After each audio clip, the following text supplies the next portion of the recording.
Nashville kan zo meteen bij Cathy Palvus terecht en daarna gaat de wise guy Vinnie Terranova aan de slag. Deze meneer zorgt donderdag weer voor opschudding. Dan hou je... Een van de tweeling al gestorven. Hoe moet je je voelen als zusje wat nog overgebleven is, tegenover je moeder en tegenover dat zusje wat verdwenen is? Ik zal u eerst de voorgeschiedenis vertellen. Op 12 mei 1967 wordt de Engelse tweeling Samantha en Michaela Kendall geboren. Hun moeder Susie, een cabaretzangeres, is verrast. Ze had geen idee zwanger te zijn van 2 baby's. En op het moment van hun geboorte zit hun vader in de gevangenis. Dus Susie is de wanhoop nabij. Samantha en Michaela zijn stevige baby's die uitgroeien tot mollige, maar schattige peuters. Als ze 2,5 jaar zijn, verlaat hun vader het gezin voor een andere vrouw. En omdat hun moeder Susie de kost moet verdienen, gaat de tweeling bij oma en wordt door haar opgevoed. Het blijven stevige meisjes. Als ze 13 jaar zijn, wegen ze zo'n 90 kilo en worden ze gepest op school. In de zomervakantie besluiten ze af te vallen. 6 weken lang eten ze niet meer dan een appel per dag. Ze vallen af, maar willen meer afvallen. En nog meer. De tweeling krijgt anorexia. Na een jarenlange lijdensweg van vruchteloze behandelingen in talloze ziekenhuizen wordt de anorexia Michaela fataal. Op 20 april 1994 sterft ze. Ze is dan 26 jaar en weegt slechts 29 kilo. Samantha, what have you done after the death of Michaela? I went to Canada to get treatment, and that was May of last year, 94. And I thought that was about the only thing left that would save my life, because losing a twin, unless you're a twin yourself, you won't understand that it's the biggest shock, and you just feel half of you's gone, and I still do. So I went to Canada to get treatment in a big clinic there. It was wonderful. It was really great.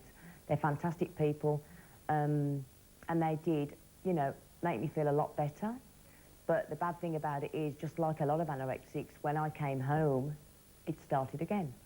Because I didn't like the way I look now, and it's all, no, it's too big. I don't like being this big now, and I've been home now about about 12 weeks, and I've already lost a good 18, 19 pounds again, because I just don't want to eat anymore.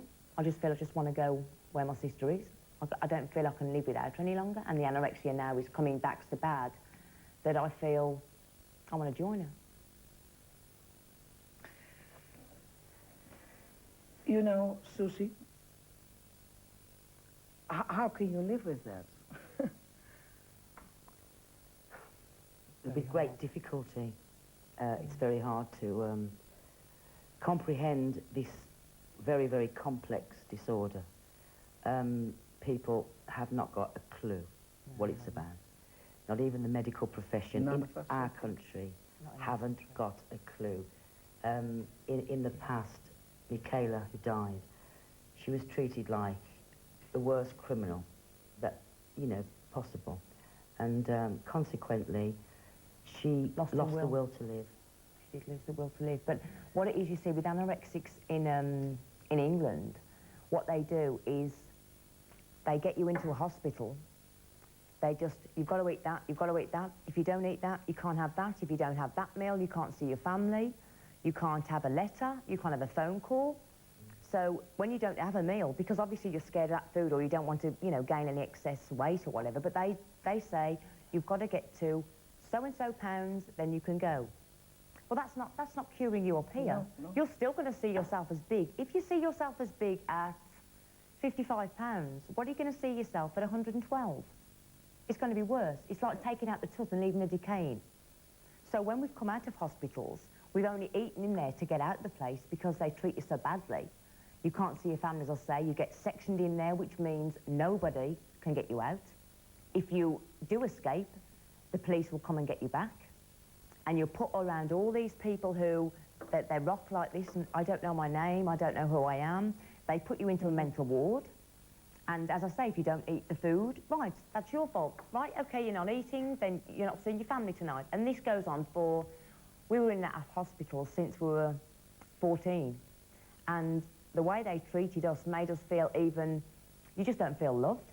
I mean, that is your problem anyway, where you don't feel loved anyway. A lot of anorexics have got something within them, within childhood, when they were, you know, a lot younger or adolescent, and something's happened in their life to make them want to do this to themselves. But you've also got a distorted vision, whereas I can look in a mirror and see myself much too big. And I even now don't like looking in mirrors because I am... But you look so gorgeous now, but I saw the pictures with all the bones, and you liked it, do you? I wouldn't say I liked it as bad as I did go. I mean, I went down to what? As I say, about 58 pounds or something, but I don't want to get there again, but I know it's getting that way because, as I say, I've lost quite a bit of weight since I've come home from Canada. You didn't eat for 14 days now, you just told me. Easily, no. Probably more than that. You didn't eat for 14 days? No. Only some water? Some... Cups of tea or coffee.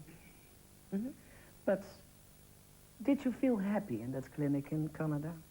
I did for a time, for about the first 6 to 8 months. Because they treated you well there. They did, they were lovely, they were.